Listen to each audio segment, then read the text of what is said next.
Ladies and gentlemen, welcome to Keeping It Real.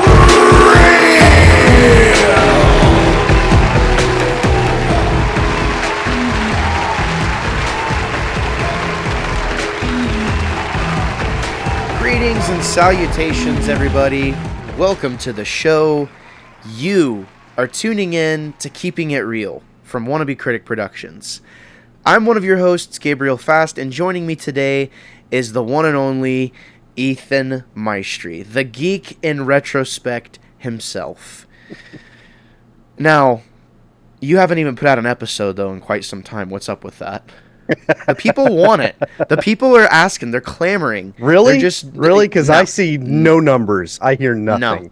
Yeah, no. And I didn't hear anything while I was doing it, so I was just like, well, okay. To be honest, well, you never. To be fair, I didn't know that was something you cared about. Also, pay no mind to my button situation going on, because it is what it is. You're gonna see some meat tonight. It's just it is. Little gap in the fabric there. Whoa, yeah.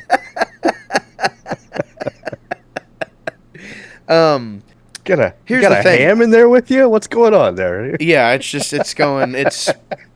Christmas time. You know what I mean? Yeah, I know. Yeah. I've got a little bit myself. So yeah. I'm working on it. So Geekly Retrospect actually does amazing numbers. It does much higher than what the main like punch counter. It goes punch counter punch first, and then Geekly Retrospect after that. Now, granted, it's not as high as what punch counter punch numbers usually do, but yeah. At the same time, people tune in and people are consuming it. So yeah, the people do want it. I felt like I needed to take a break because I really wasn't getting any feedback, so I didn't know if I wanted to continue it or not. But I hear you. At some point, I feel like it would be fun to get back on the horse for a little bit, and right. I do my podcasting in fits and starts, so yeah. I hear that. Sorry about the fit. Maybe we'll come around to a start here at some point. So. Well, and that's why I got to nail you down for 2 episodes at a time whenever we can get together. So yeah, we are. That's true. It is, for context right now. I think I want to start doing this just to give the characters, just to give the listeners more context. It is June 7th, 2024, and Ethan and I are meeting tonight to record our review for our continuation. We're moving forward with our Star Trek project.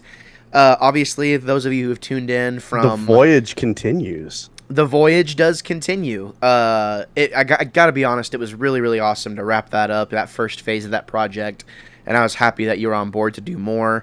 Obviously, we know about the errors in episode 5, or in Star Trek 5. There's a spat for about a minute where the music's too loud or whatever. Get over it, all right? I'm not changing it. I'm not taking away from the human element because we make mistakes. And you know what? I think Gene Roddenberry would actually admire it. So there's that. I know. I'm kidding. I'm joking. My delusions of grandeur. My delusions of grandeur. They have no end. All right. It's what I have to tell myself to sleep okay at night. It's like, because I'll just lay there and obsess about it. It's like, dude, how could you do that? All I can say is record backups. Make sure you have backups, because that makes things way easier. But at the same time, also don't have a tree fall on your house where you have to dismantle all of your equipment. That could help. And put it all back together and try and make sense of the file system you had, but you realize how scatterbrained you were. It's a whole thing. And if you think 2 terabytes enough, get 4. That's From now on, any computer I get, if it doesn't have at least a terabyte, I ain't buying it. That's barely enough to be serviceable anymore. Yeah, exactly. Yeah. So, anyways, well, there's our rant at the beginning of here for Star Trek. We're not here to talk about what computers. Is it now, 6, right? Or no, 7.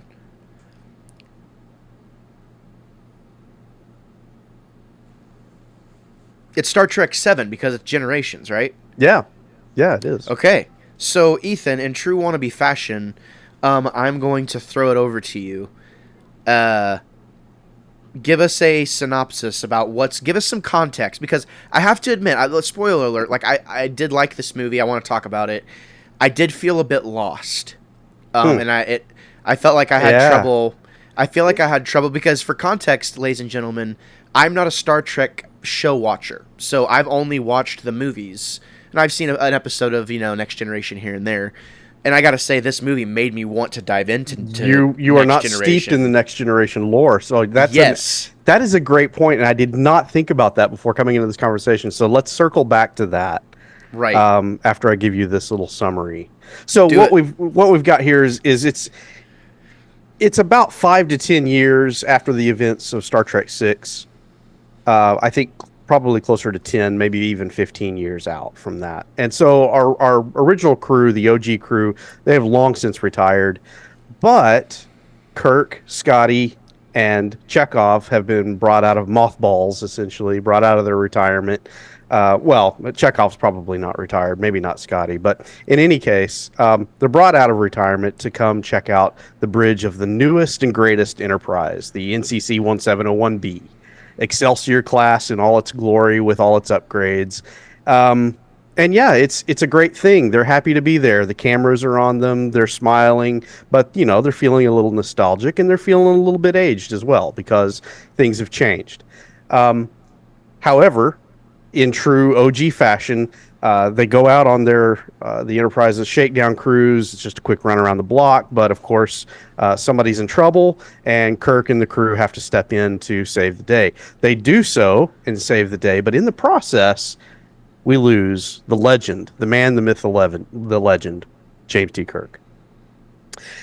Fast forward 75 years, or actually, I think it's 80 years, actually, to the holodeck of the NCC 1701D Enterprise that we have spent the last 7 seasons watching develop on Star Trek The Next Generation. And now the crew is gathered on a wooden sailing ship out in the middle of the ocean on the holodeck in order to give Lieutenant Worf his promotion to Lieutenant Commander Worf, which is a big deal if you followed the seasons. Worf has certainly come of age and is he's more Klingon than a Klingon.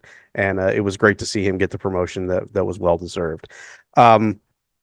So in the process of fooling around on the ship, hijinks ensue, and this kind of lets us know that Data is still struggling with what it means to be human and a sense of humor and things like that. That's one thing. Also, something else happens. Picard gets a message, and he leaves in a huff. An emergency call comes in. Everybody heads off of the holodeck to the bridge. A station is under attack by Romulans. They intervene. The Romulans are already gone. They rescue a few personnel off, including one Dr. Soren, who is a sketchy character. And in the process of investigating why the Romulans attacked, Soren reveals his nefarious plan to blow up the star that the station is orbiting around. Well, he sets that plan in motion. Data is there to help, but because he has struggled with being a human, he has finally installed the emotion chip that his, quote, father, his creator, left for him back in the series. If you didn't know that would have been totally out of left field. Yeah, so I was kind of thinking, so this guy, I've heard of Data, but, so this guy's an android? And, he's an android, doesn't sense emotion at all. That's a struggle for him. But now he has the emotions, and it prevents him from actually being his normal BA self and stepping in where angels fear to tread, right? Because now he has fear. So he fails to act. Soren engages his plan. He blows up the star. The Enterprise then has to escape and figure out why he blew up the star. Well, the whole reason why he blew up the star is so that he's trying to get back to the Nexus. The Nexus is the thing that caused us to lose Captain Kirk on the Enterprise B. Now it's in this area of space. Soren was rescued off of a ship that was in trouble, caught in the Nexus, and brought to the Enterprise B. And now for the last 80 years, he's been trying to figure out a way to get back to the Nexus. Because the Nexus is basically heaven in a rift in space. And anything you desire, your heart's desire is fulfilled there, and you get to live out your eternal life in the Nexus ribbon. Well, he continues with his plan with the help of some nefarious Klingon bad girls who were showing up in this series, and Right. they continue to prove to be a thorn in Picard's side. They attack the Enterprise, damage it severely before the Enterprise is able to blow it up. Soren beams down to the surface along with Picard. Picard tries to talk him out of his plan and fails. The Nexus swoops in. Soren's able to blow up the star in that particular star system, and the Nexus sweeps him and Picard away. And the now destroyed Enterprise that crash lands on the planet, all of that gets wiped out. So we think, wow, our crew is dead, and the only They one killed left him. is Picard. Yeah, he's gone. They killed him. Nah, but Picard is in the Nexus. He has all his wishes and dreams fulfilled. One of the things being the return of his nephew, whom he lost in a fire. That's the thing that the news that he learned on the holodeck at the beginning of the movie. His brother and his nephew were both killed, and that's a tragic loss for him. But in the Nexus, all of that can be restored, and he can have a family. He can have all of those things that he has sacrificed in order to be the captain of the flagship of Starfleet. But it's hollow, and he realizes he can't stay there. And in the process of him getting off, he realizes he needs help in order to stop Soren, and so he reaches out to someone else that's in the Nexus, one Captain James T. Kirk. The two of them join forces. They return to the planet. They defeat Soren, but in the process, Captain Kirk actually dies. And Picard is there to bury him and to rejoin his crew on the still destroyed Enterprise D. And they are rescued, taken off the planet. And we'll see what happens with them and the fate of the Enterprise in a future movie. Okay. Well done. So, when it comes to this movie, I just want to start out by saying, like, I mentioned this already. I'm not a Next Generation. So, the show had been going for 7 years. 7 years. There are 7 seasons. The 7th season concluded in 1993. In 94. It concluded in 94, and then this movie is released in December, I believe, of 1994. So this was literally, did they make more Next Generation after this? No, this was what Next Generation was pivoting to. They were no longer a television show. Next Generation was done as a TV series. Oh, and they were just continuing their story. They were going to continue in the movies. Exactly. Paramount wanted to transition this popular television show into a movie franchise and continued the. You have to understand, at this point, 1993-94, you're at peak Star Trek. You've got Right. Next Generation, which is finishing up its 7th season. You have Deep Space Nine, now going into its 2nd season, and is popular enough that people are seeing this as a formidable franchise now. It's not just 3 seasons of 60s television anymore. It is now a franchise. And Paramount very much wanted to broaden its appeal to a wider audience than just the television geeks that were watching it from week to week. I mean, it makes sense to me. And I completely forgot about Deep Space Nine as being a thing. But wow, okay, so after all of that, man, this adds a whole nother layer to the conversation, and obviously, I don't want to drone on and on. Like, I appreciate the, 45-minute shows that we've, like, been trying to aim for type thing. So I'm just gonna kind of dive into, like, what well, you know what, let's start with the bad stuff first. Okay. The stuff I didn't connect with, okay? So, first and foremost, I don't really like the beginning of this movie.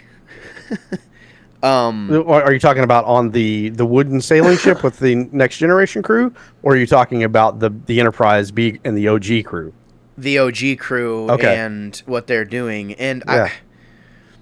I guess maybe it's just, I don't know, maybe it was just a weird timing thing or whatever, but I was getting set up to feel like, oh man, if this is how this pacing is going to be the whole time, I don't know if I'm going to like this. Like, this just seems like I don't know the backstory, but this just feels like Kirk Shatner trying to just get another, like, limelight in, and, You know, like things that were just early judgments that, you know, thoughts that go through my head, and I try and keep track of those. But whenever it pivoted to the Enterprise in the water, which I know very little about this crew, I'm like, I was very confused. I'm like, what the hell is going on? Like, why are they in a different universe? Like, what's going on? And then, of course, you know, not realizing about the holodeck being a thing, it was kind of like, oh, okay. And then I kind of put two and two together, but I immediately started paying more attention whenever Data came on screen. And Data walks up and he's trying to understand humor, you know, and I've heard, you know, about Data and, you know, people reference him and blah, blah, blah, and I always knew he was an android, but I never thought he could feel emotion, right? So this idea that he's been building to this idea of being able to understand emotion for 7 seasons, this is the first time that we get to see that, like, it still had a good effect on me, because whenever he's trying to understand humor, and I kind of connect with characters like that because I don't really take social cues super well sometimes, and I connect with that, and I'm aware of that. So whenever she's explaining, you know, the idea of humor and him, you know, why is falling in the water a funny thing, and she's explaining it to him, and then he's just like does it, and he's kind of just like looking really proud of himself. That made me laugh. I'm cackling like an idiot. And then whenever he immediately gets scolded for it, he's like, that's not funny. I wanted to be like, yeah, it is, actually. It's really funny. And I get the point they were trying to make, but just trying to present the human element and how, like, how many questions that those just few lines of dialogue and those actions that were, like, intentionally directed says a lot about the story that we end up beginning, you know, in this movie. Yeah, especially with the through lines with Data, you know what I mean? I can totally see where you're coming from on that, because Next Generation, even more so than original series, highlights humanity at its best. In this version, this telling, especially in the early seasons, humanity basically had all of the flaws taken out of. They had figured out how to live at a higher plane almost. And so for someone that's not familiar with Next Generation at all, to come in and see Geordi scolding Data, that was not funny. Well, for us in the 21st century, yeah, it is. We love to see somebody get one over on another person, right? You know, it's a practical joke. And it was interesting to see through your eyes just now how different that would be coming to it, not knowing fully what to expect.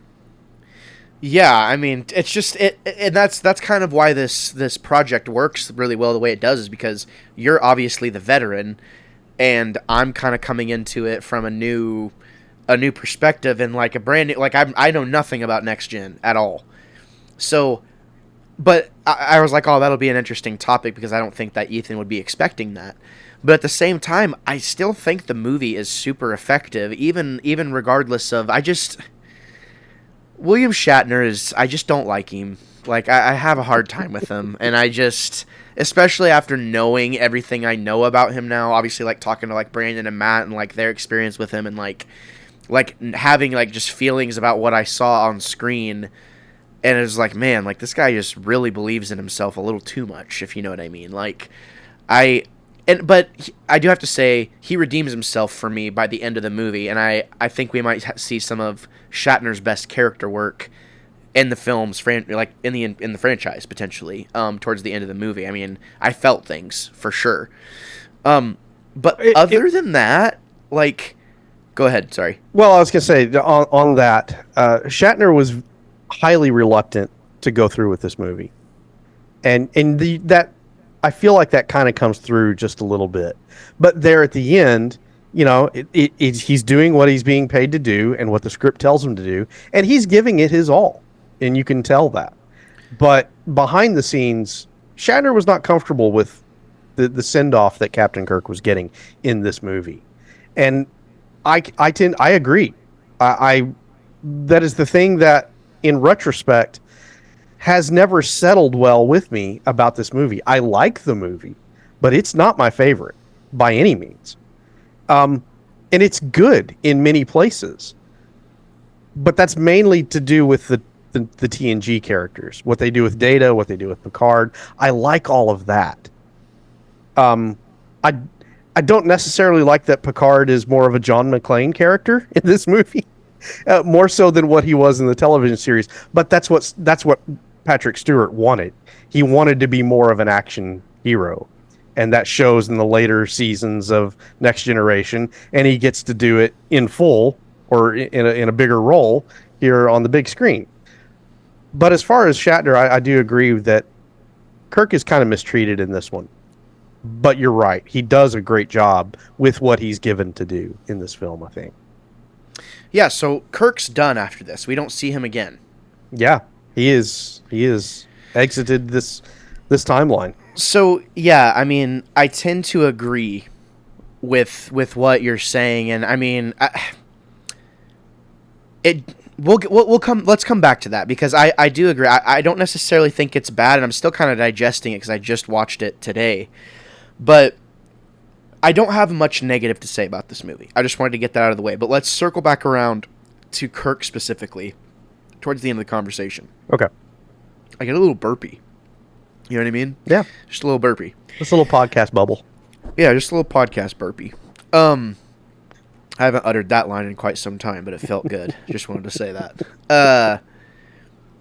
So things I really just I remarked on, like things that I noticed and I appreciated, was there's something about that mid-90s CGI where you could tell they were right on the edge of making it. Yeah. You know, like breaking into it and fully understanding it and running wild with it. And I've always appreciated the earlier iterations of CGI and the charm there is to it.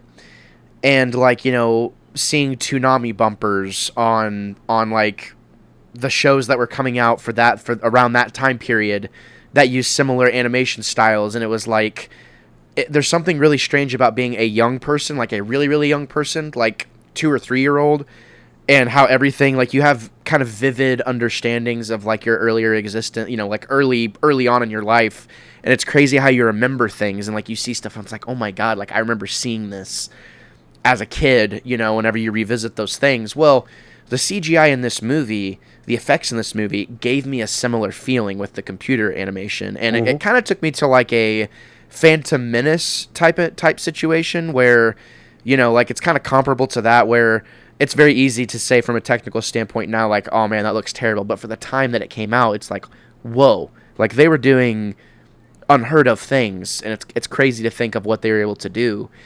But it endears me to it, because it's like I feel like I'm able to place myself in that time like I would a movie from the 70s or the 80s. Yeah. That, coupled with the actual practical effects that were used, to me it's like that's impressive, because you're trying to innovate, but you're also trying to be confident and, you know, and not reinvent the wheel every time you get an opportunity to do so. Like, you're looking for the opportunity to like actually stand out. And to me, I think this is one of my more favorite movies in the franchise because of that simple thing. It, like, the CGI is not amazing, but it's just good enough to where I can feel immersed. And, you know, it's just funny how things work out that way. But well, it's interesting you're bringing that up, because that is one of the things that I have always noticed about this film is it is a step up from what we got in the original movies, you know, the 1 through 6. There were absolutely no space battles and no fisticuffs in the first movie, right? Yeah. And then fast forward to Star Trek 6, and you do have a little bit of space combat and a little bit of scuffling, but no real fisticuffs. And then you've got this movie, and it's a couple of space battles. You know, a lot of action going on screen, whether it's a battle or not, and then fisticuffs there at the end. And yeah, it does.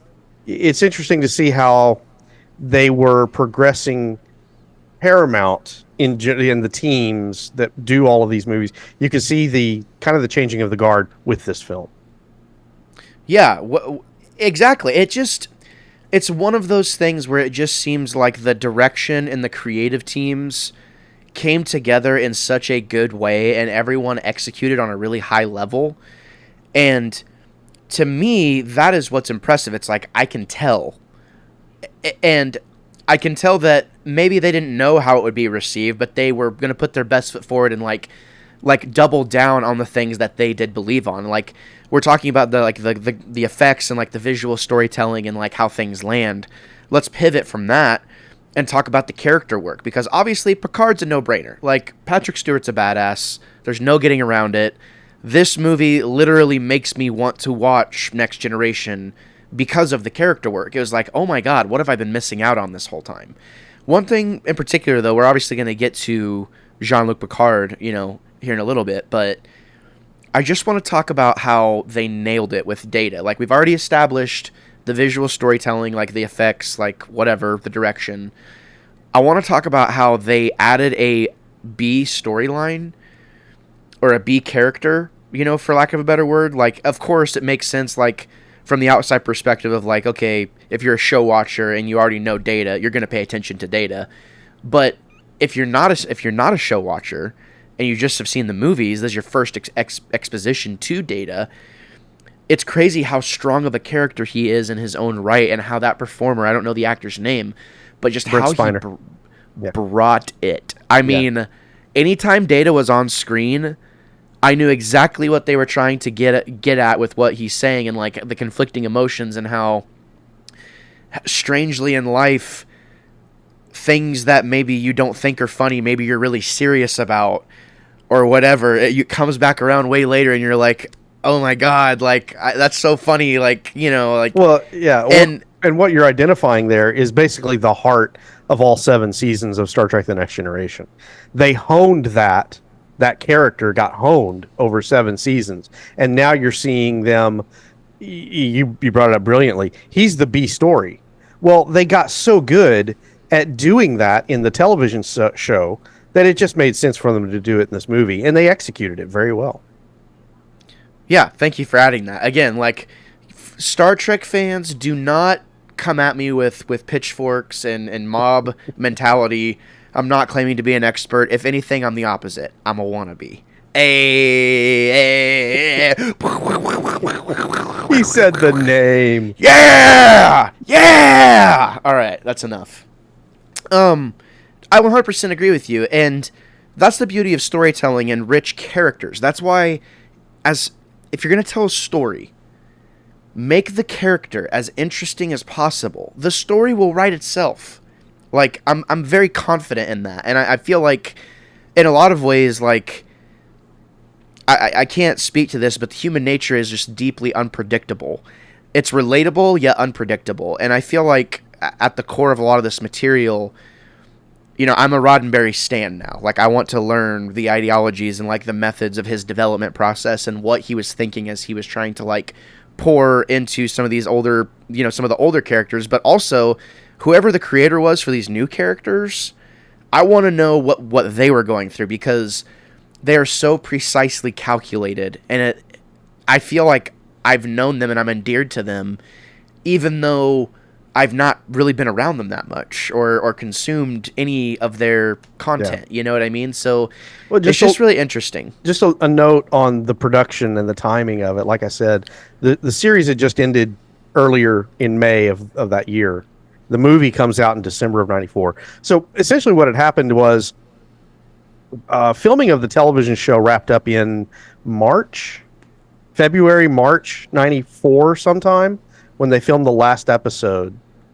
And then 2 weeks later, they filmed the movie. So you're talking about a film that was essentially being worked on at the end of season 6, written, rewritten, you know, honed. And then as soon as the television show is done, they're immediately shooting the film. So the continuity it's perfect. You know, they don't wait 2 years. And then you get the movie, and by then the actors have moved on and done other things, and they don't maybe not look right. No, we're catching it right after the last episode of the television show, and so there's no pause. And so the people that work on it are Brandon Braga and I forget the other one, Michael Piller. You know, they're essentially the showrunners, and they're also the ones that do this film. that write and get this film, greenlit, and it just shows what can be done if you have continuity in the decision making process when going from television to movie, or movie to television even, or just putting 3 movies together. Disney. I'm just felt like I had to throw that one out there. He can't help himself, ladies and gentlemen. That's right. Future me, you put some booze in there right now. You put some booze in there right now. You do it now, okay? I demand it. No, I 100% agree with you. And you know me. I love Star Wars so much. It's such a big part of my DNA. Shout out to the Acolyte. I'm about to watch that at some point in the next week or so. I'm excited. I don't know anything about it. There's lots of Star Wars I need to cut. There's lots of Star Wars I need to catch up on.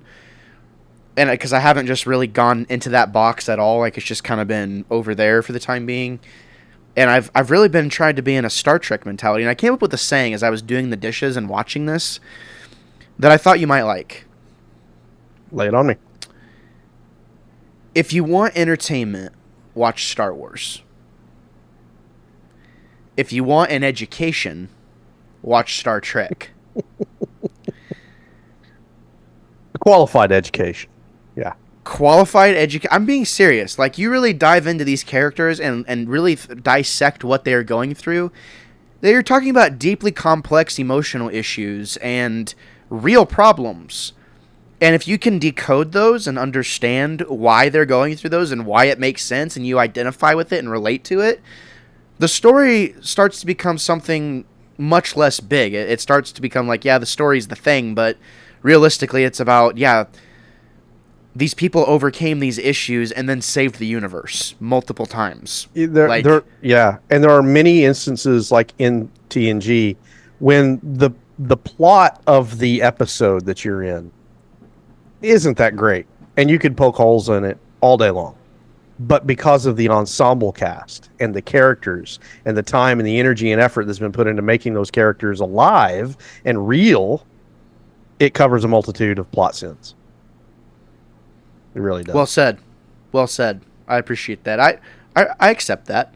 I respect that.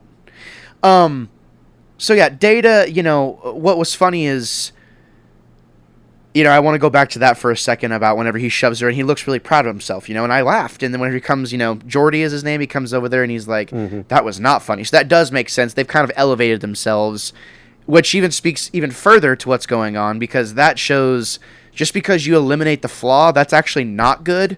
Like, whenever, think about it. Whenever music sounded its best and most pure was whenever there was an actual long process to get something made. And I think Neil Young said it best, that whenever you replicate something indefinitely, you cannot do that without there literally being a mistake, imprinted. And he's right. It's not lossless quality. Whenever you talk about digital files, for music, there's a human element that is lost inherently. And, trying to get that in a digital age is nearly impossible. So I think, to me, in a roundabout way, it's like, wow, if we keep going down this rabbit hole, pursuing technology, pursuing AI, simple practical jokes will likely become outlawed, perhaps even illegal.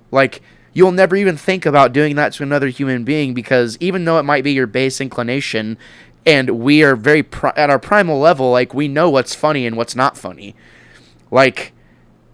Very easily. It's very, very easy to distinguish what's taboo. But the thought process that if you shove someone in, a water, I almost said a lake, a sea of water, a body of water, and they couldn't be okay with it. I don't know. I think it speaks volumes about the story that they're trying to tell and talk about humanity as a whole and how we view strange and simple things that correlate to human behavior. That was probably a lot just now, but a little bit. I don't know. It was a little deeper than I thought you'd go with that. Oh, I don't. Ethan, here's the thing. How long have we been doing this? I don't know. A decade now? Yeah, at least. We don't do surface level. So, if you weren't ready for the heat, you shouldn't have come to the frickin' kitchen. All right? No, but seriously, I'm whenever something strikes a chord with me, it usually deeply strikes. It's usually worth talking about to me. like if I can, and you know, sometimes I'm not the best about expressing it. Maybe I get a little too wordy, but as these thoughts come to me, it's like, yeah, this is the best way that I know how to express this, and it made it made an impact. You know what I mean? And there's multiple moments where things made an impact to me, specifically correlating to Data. I don't want to go to every single one, but that first one on the ship there, I was like, okay, like I literally stopped to like realize, because I was laughing and then Jordy's telling me that I'm wrong for laughing. Yeah. Which is smart. Like, that is like really, you literally just evoked emotion, and you kind of subtly broke the fourth wall with a movie that's almost 3 decades old. Over that. You know what I mean? So things that just kind of come to me that it's like, oh man, I don't know if they intended that, but that just happened. You know what I mean? But yeah, there's multiple times where Data has time to shine, but I want to talk about Jean-Luc Picard. Well, let's kind of pivot. Yeah, I was going to say, so you're honing in on Data. Picard has moments that we're not familiar, or in some cases comfortable with, in this movie. Well, and I think if I had one opportunity, and I was presented one opportunity to show Picard as a character, and this is the movie that does it, they didn't have to tell me anything about him. They showed me what was important to him. Mm-hmm. They didn't have to like sell me on it. It was like, Jean-Luc Picard is afraid that what he is doing with his life is going to end up not mattering and not be worth anything. Yeah. And that he's just going to fade into existence, which is apropos, because what happens to James T. Kirk? That exact thing. Yeah. And it's a beautiful poetic through line of passing the torch and learn from what I've done. And it's just, they didn't have to tell us anything. They showed us. Yeah.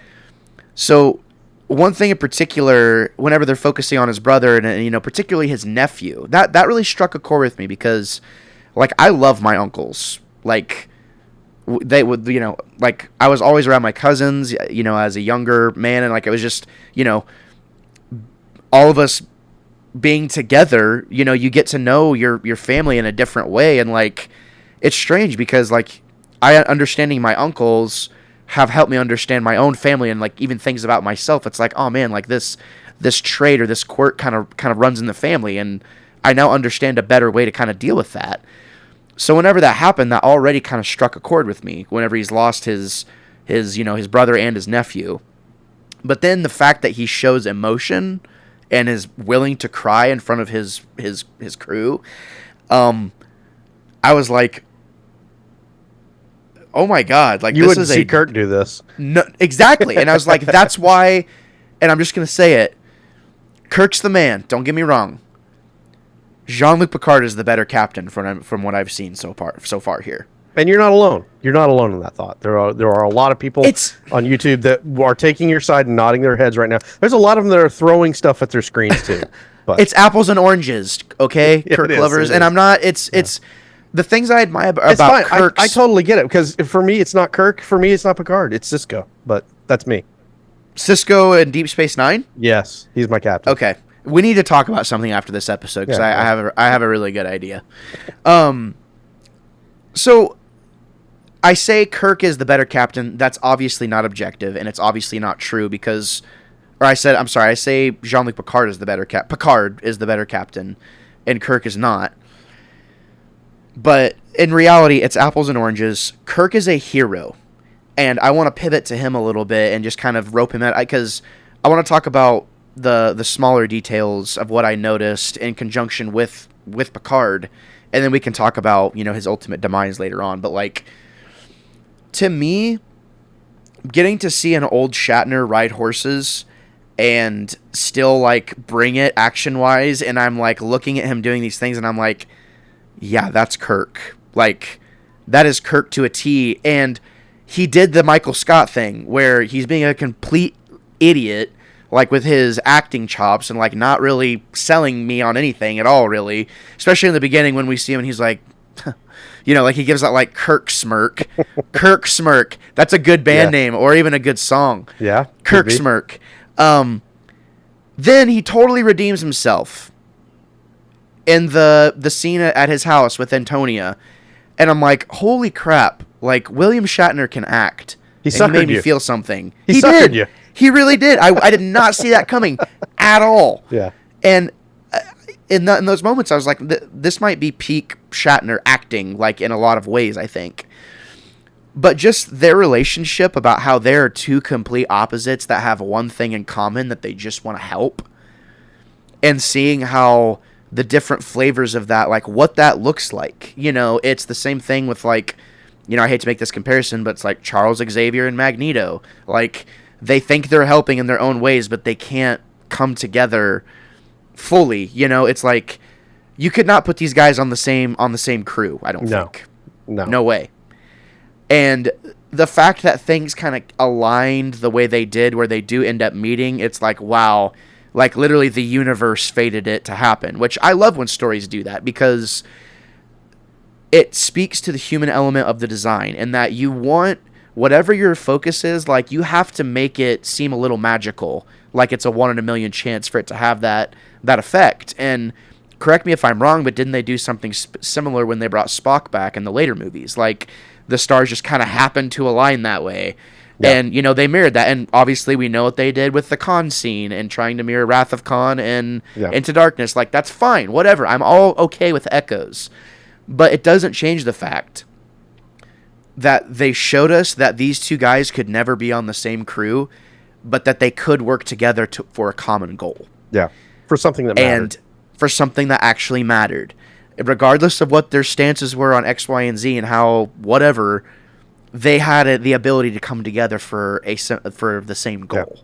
No, and that's brilliant, and it makes me happy that you, a person that didn't spend time with Next Generation, are able to watch this movie, and just having watched the films with the OG crew, to be able to sit here and say what you're saying, that it's good to see the two of them together.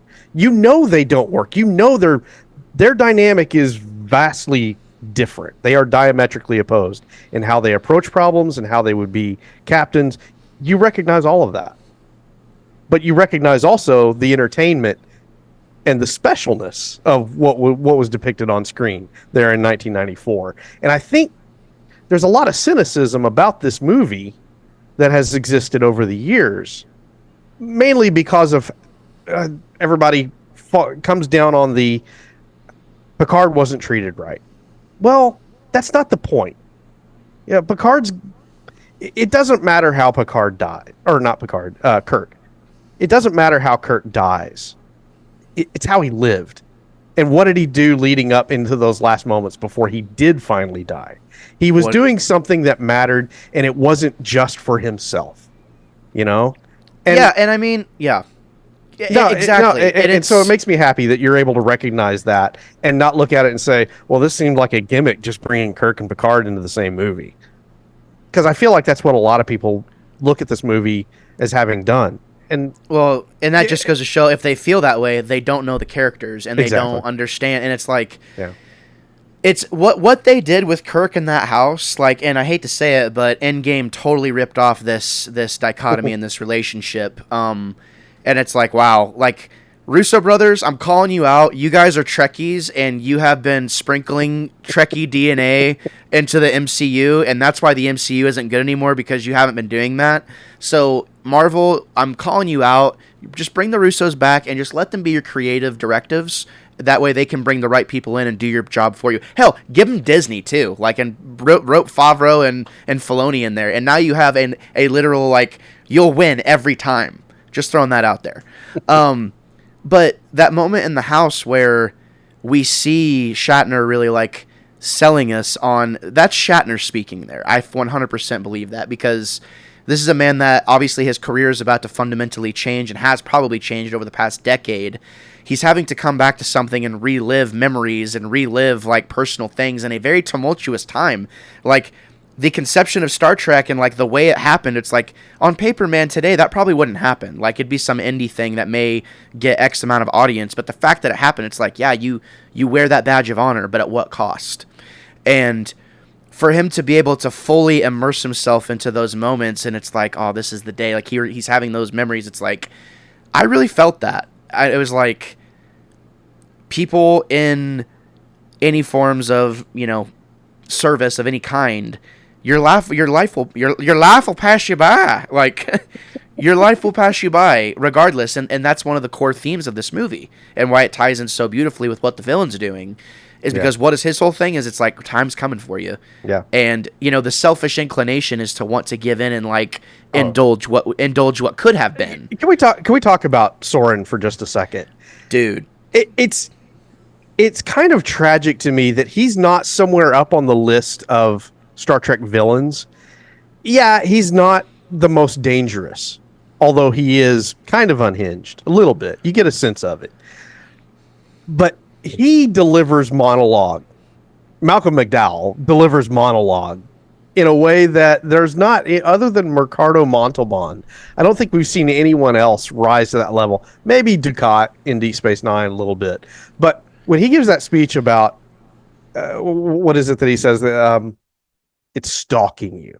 When he's talking about death, it's a predator. It's stalking you. You can hear it sneaking up behind you, and it's just, oh man, I watch those scenes and it's really good. It's really good. Well, and he didn't have to be the biggest, baddest bad guy of all time, because it wasn't the point. Like, that wasn't the point of the story. He was a personification of exactly what he was preaching, which is time is the enemy, not, we are not each other's enemy. And that really showed that. It's like, he obviously stopped Picard when he had to, but he wasn't messing with him. Yeah. Like, up into that whole final stalking scene, where Picard's following him and stuff, like, he didn't want to have to do anything. He was like, he's even kind of, in a way, like, monologuing and like pleading with Picard, like, join me, man. Like, yeah. Time, it's like the Predator, come around, kind of like the Predator has no teeth there, that type of thing. Yeah. So yeah, I 100% agree with you, and I think we're coming around to the idea, or the collective agreement, that it's really about the characters. Obviously, Data is an amazing character here. You can see the support from the crew, but really, this is a movie about Picard, Kirk, Data, and just a new, like, not New Horizons, but just like, I don't know, kind of, one life ends, a new one begins, in a way. Yeah. And to think that this was basically kind of a rebirth of sorts for how we would get the entertainment of this crew, or, the actions of this crew, it's like, yeah, well, now we're just going in on movies, and, like, I have a semblance of what happened with those. Like, they're not, like, the next one is quite beloved. Yeah. But, like, the one after that and the one after that, I don't think a lot of people connected with. For whatever reason, I know for sure people didn't connect with the first Star Trek movie I ever saw, which was the one with Tom Hardy in it. Not Insurrection, but Nemesis, Star Trek Nemesis. Yeah. Yes. So obviously, we're going to definitely get to those, by the way, for sure. Yeah. But I do want to start rounding out the conversation and kind of start wrapping up our discussion and what we want to, do whatever. And I know we talking about Kirk. So I want to save that to the end, but I want to throw it to you. Like, what extras, what extra tidbits and, like, things, themes, character moments, like, is there anything significant you'd like to bring to the table? Well, I just, as someone that did watch the show when it was originally airing in the early 90s, just how different an experience this was. This was when it came out in theaters. I went to the theater several times and watched it. And it was mind-blowing. Having sat at home watching it on a 26-inch Curtis Mathis floor console television in color, but, not with the fidelity that you see on the big screen. And so seeing those television uniforms on the big screen was just kind of surreal.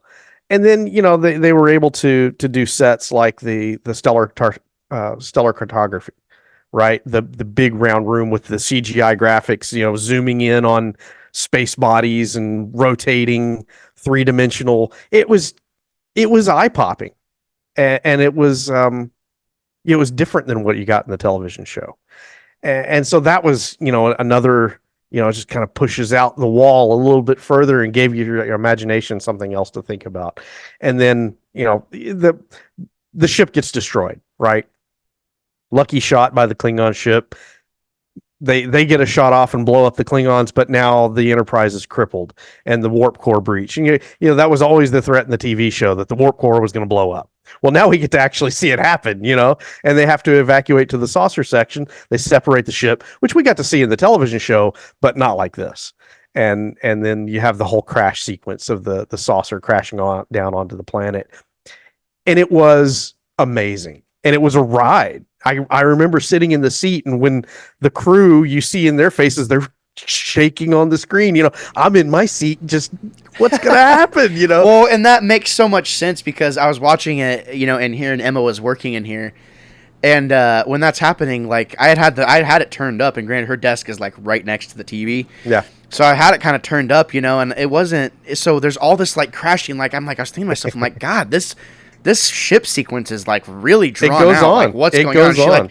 She looks at me. She's like, "Why is it so loud?" Like, and it's just like boom, boom, boom, like crashing. I'm like, geez, like this is really going on a while, Yeah, so that makes more sense. It was a payoff. Well, it was a payoff for a 7-long subplot. Yeah, 7 seasons with this floating Hilton, and now they're crashing it into a planet.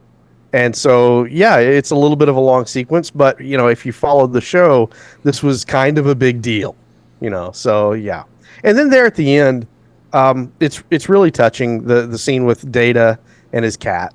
The cat's been in the television show for several seasons, and that cat has been part of his connection with humanity. And so when he thinks it's dead and then finds it there at the end, spoiler alert, he starts crying, and he does. It's a touching scene because this is not something that he's experienced. It's not something that we've known him to be capable of experiencing. So that was a little bit of a payoff too. Well, and honestly, doing that, I just want to add on to that. Was that the last thing you were going to say? Yeah, that's kind of the last thing for me. Yeah, I want to piggyback on that last point because it really struck a chord with me how brilliant of a move, and maybe one of the last real big moves, like for science fiction as a whole, was to humanize an android. And I don't think we've ever really seen it done in a way like what we saw with Data here, even in this movie. I mean, I can't think of any, obviously we have droids in Star Wars, and like, yes, they feel emotion, but Data is relatable. And I don't know that we'll get a character, like that again for a long time. There's those characters that are iconic and that have a special flavor to them and like a special like feel. Data is in one of those characters. Like I would put Data in the same category as like Captain Jack Sparrow. Like you try and figure this guy out, you can't. And what he does is going to surprise you almost every time. And like the things that he does here, like they surprise me. It's like, this guy's supposed to be a robot. You know what I mean? Like, can you speak to that at all? Like, am I hitting any head? Oh yeah. Well, I mean, it's in the original series, the secret sauce was Spock. And for Next Generation, the secret sauce was Data. That was the character that you wanted to follow and watch him learn and grow. And you do. And so there are so many little payoffs in this movie if you've gone on that journey. And even if you haven't gone on the journey, you can recognize that there are some payoffs there. And there are things that are inherently interesting about that character. So, yeah. Yeah. Well said.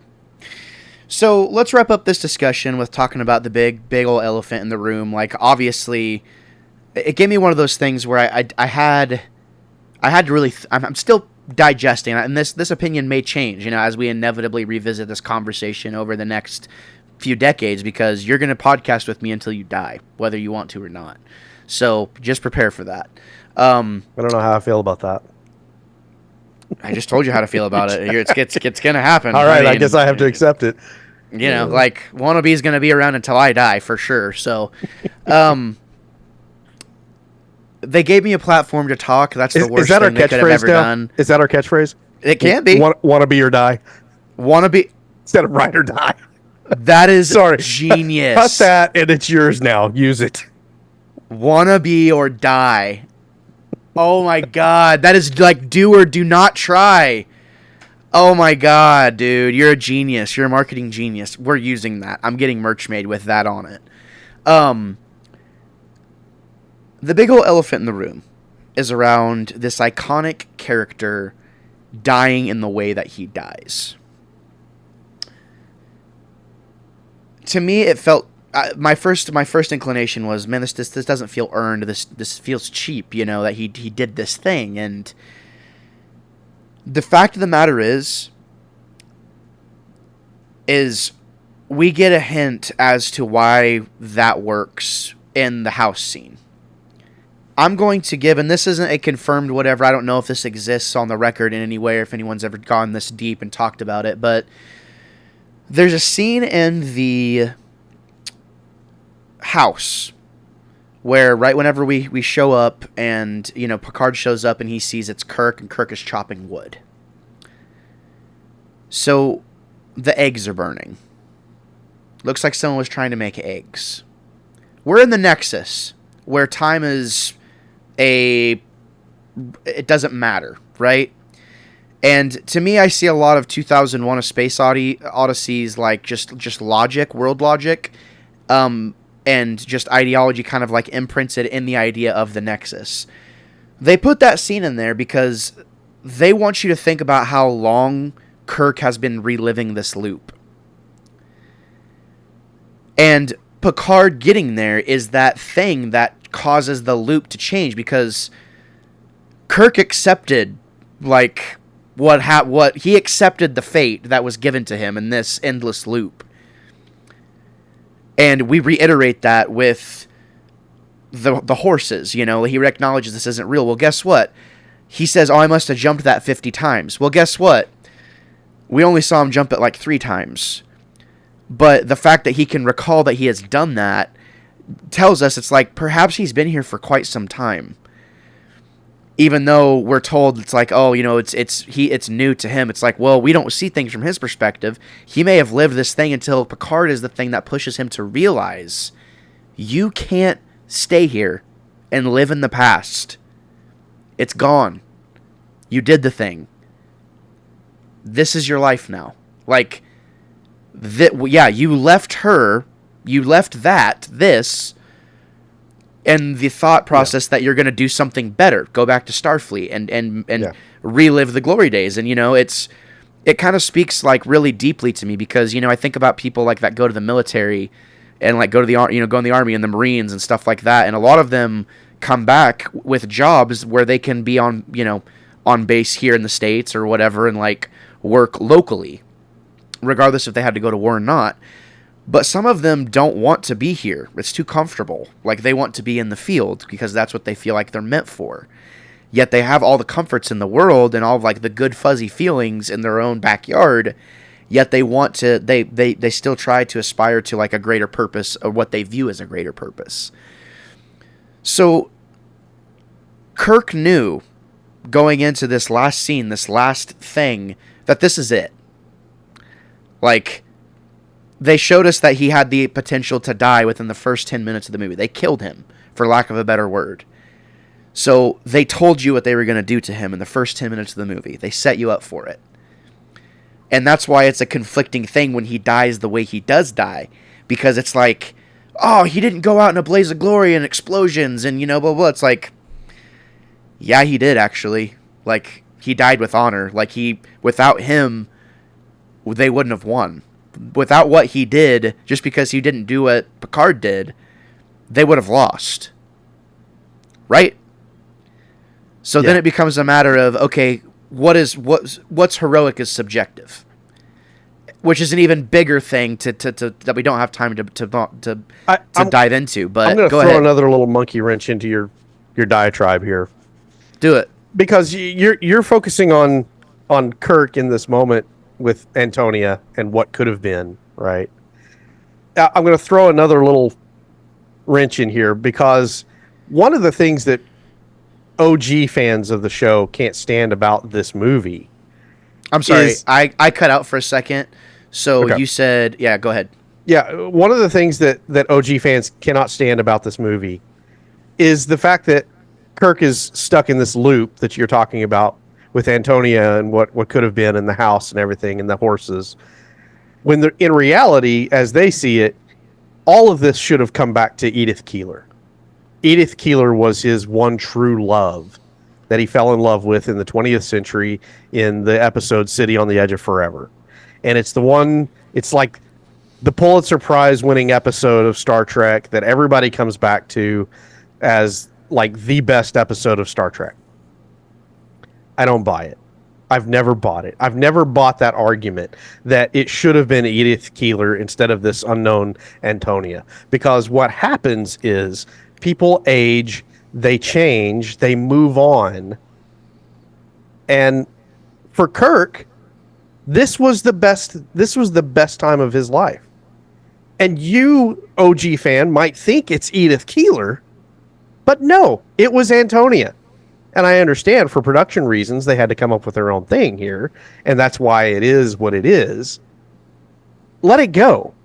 Because Kirk was living his best life and then decided to go do something that mattered. So I just wanted to introduce that thought into this discussion, just as my little way of a counterpoint to arguments I've heard in people mention about, Edith Keeler being Kirk's one true love. Well, that was in Kirk's timeline, that was 50 years in the past. So he's moved on. And this was the reality he wanted to stay in the Nexus. And so, that's what the movie portrayed. And to me it's kind of like whatever decisions are made with a character, an iconic character, whether you agree with him or disagree with him, X, Y, and Z, whatever. To me it's really beautiful because we think we know a character. And when we understand, like, whenever they're done as a character, we're going to kill them off or whatever, or their time has come, whatever is portrayed, and it's the idea of it's not what you think it is, like what you thought of that character, we as humans don't know how to handle that. Yeah. It's like, what, you did that? It's like, no, that is the beauty of being a character, is that your life, your patterns should not be the same through all stages of your life. Like, sure, there might be things you really love to do, but your perception of what you view as amazing or whatever, like, it's going to change. On your deathbed, you'll know it was actually important to you. And that's what they were kind of trying to illustrate here, is like, look, man, this might make more sense to the Kirk that's living in the moment right now. Like, he sees a true value in what he actually wanted, not what you thought he wanted. Yeah. Yeah, and that kind of speaks to, I think a lot of people's reaction when they saw this movie was, I could have done that better. I could have written that better. Well, unless you're actually a writer and making an effort to do so, it is what it is. It is what made it to film. And so it is canon. There you go. I don't know what to tell you. And I realize I'm being a hypocrite in saying that because of everything that I've said about Star Wars in the past. I wasn't going to say anything. We're not talking about Star Wars here. I was like, man, it's so funny that we're literally talking about this subject because of how hard Ethan has fought me about stuff. But hey, you're still changing and growing just like I am. That's Ethan. right. We never thought I'd come around to being a Trekkie. And I'm not saying I'm a Trekkie, but I'm kind of getting there. You know what I mean? I don't want to toot my own horn, but I've been talking about these movies. I spent a lot of time editing these shows and putting clips out there. Like, I'm eating it up, like, every moment. I'm loving it, and I do think that's a great opportunity to cap this episode. And we hit all the stuff that I really wanted to, and I hope we can give Star Trek fans something to appreciate. But overall, this might be my. I think this is probably my favorite movie as a movie. I don't think it's my favorite Star Trek movie, but I think it's been the best palatable way to get this universe and the messaging and the characters and like this is a great, like, if someone doesn't know Star Trek, I would show them this movie and be totally fine. I think this is a great starting point. It's not perfect, but I think it's like it can endear you to the universe really easily. So that's kind of my final take on it. Yeah. So yeah, ladies and gentlemen, thanks for sticking around for us. I don't know how long we've been recording, but It's always a joy to talk Star Trek, and Ethan and I got to wrap this up because we got Punch Counter Punch to record, and my wife needs to make a snack right now. So obviously, check us out on socials. There's links to other shows in the description down below, so check those out. If you have any movie suggestions that you might want us to talk about, chances are we've already done it, first of all. But if you want specifically Ethan and I to talk about a specific movie series, you're more than welcome to suggest it. We do not cover rated R material ever.